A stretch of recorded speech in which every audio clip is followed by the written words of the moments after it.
Hi, my name is Foody. I'm a senior studying nutrition dietetics here at St. Louis University. And today we're going to be making a fruit crisp.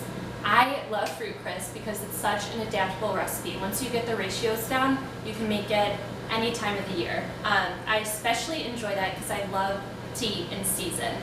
I love being able to eat the best quality fruits for the best bang for my buck. You know, it's really economical to eat in season. They tend to be a little lower price in the grocery store, as well as there's nothing like eating a sweet strawberry in the summer or juicy pear in the winter.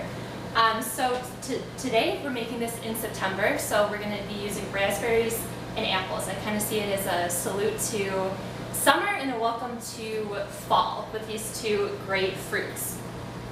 So I already peeled and cored my Honeycrisp apples, and I thinly sliced them. I have 1/2 here to cut as well. So I'm just going to thinly cut them. I also love this recipe because it's just such a comforting dish. And a big thing for me is eating a meal with people together. And I think it's just a great dessert to end cap the night. And I just think comfort when I think of a crumble or a crisp. So I have my apples in a bowl. I have a cup of raspberries. You can use fresh or frozen raspberries. I'm going to mix those in there. And then in here I have a tablespoon of brown sugar, a teaspoon of cinnamon, and you can also use nutmeg. That's an optional thing, but I, again, am really looking forward to fall, so I'm going to put that in there. It's a nice fall flavor. And a squeeze of lemon juice in there. You can also use lemon zest as well, additionally. So I'm just going to mix it all up.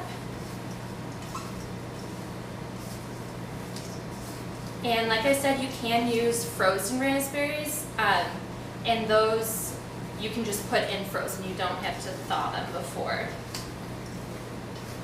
And you can always play around with the spices too. And any fruits really work for this, like peach or in the summertime.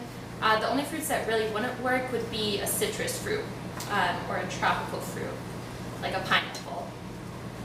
Oops. Okay, so once you have all the fruit covered, you're pretty much good to go. The raspberries are going to bleed a little bit. That's totally fine. The apples are going to turn a little red. And you can always taste a slice of apple just to make sure you got all the flavorings that you want. This tastes really good to me. Okay.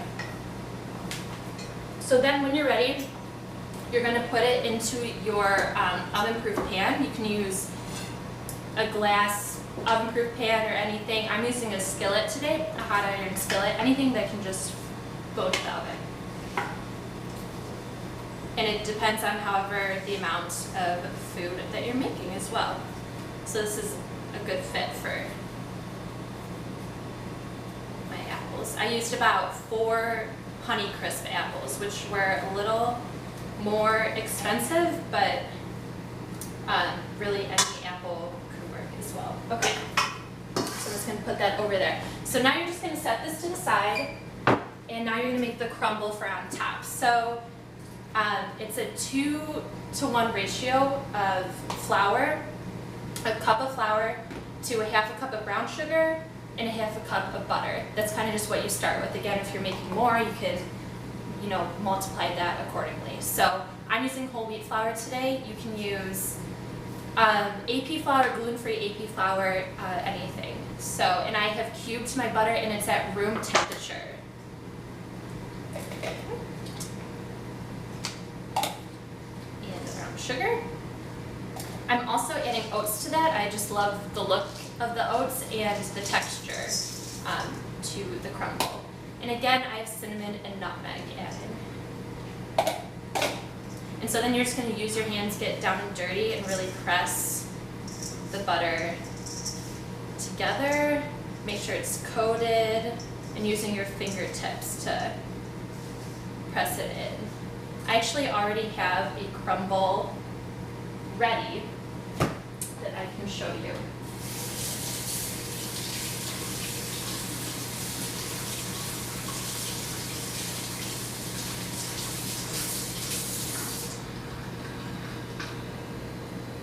So this is one that I just made last night.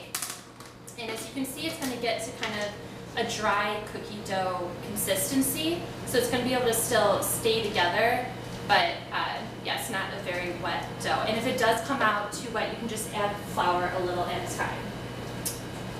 So then you're just going to sprinkle it on top of your fruit mixture.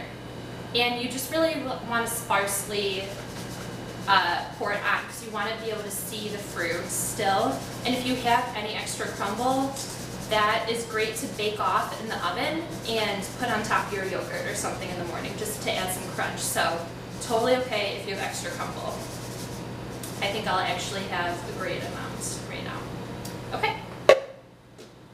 So then as you can see, it's not completely covered, but still a nice coating over the fruits. So then you just pop it in the oven at 375. It's a little heavy, so I'll open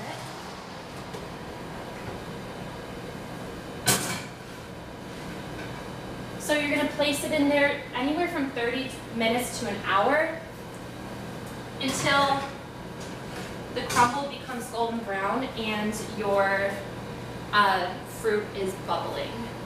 And I have one prepared already that we can sample. So as you can see, it's a nice golden brown color. So you always want to serve this with something, some sort of cream. So I'm just going to lay a little on.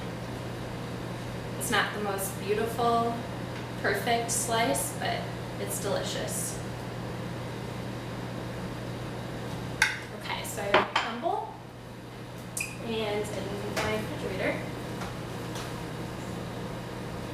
I really enjoy making ice cream. I love just knowing exactly what goes into my food is a huge thing for me. So just being able to, make my own ice cream, know the exact products and ingredients, and also it's just a fun process. So I made just a vanilla ice cream.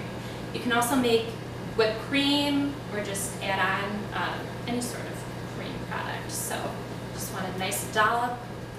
And ideally you want to serve this warm, but it works cold as well. All right. And then I just kept some raspberries to the side as a little garnish, just some additional color.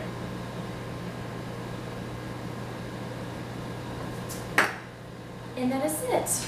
Would anybody like to try? Elise? I'd love to. Wow, this looks delicious. You get a little ice cream.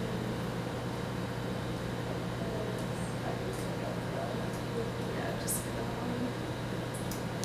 Wow. That's delicious. Honestly. thank you. And then that's it for me. Oh my gosh, so good. I love it.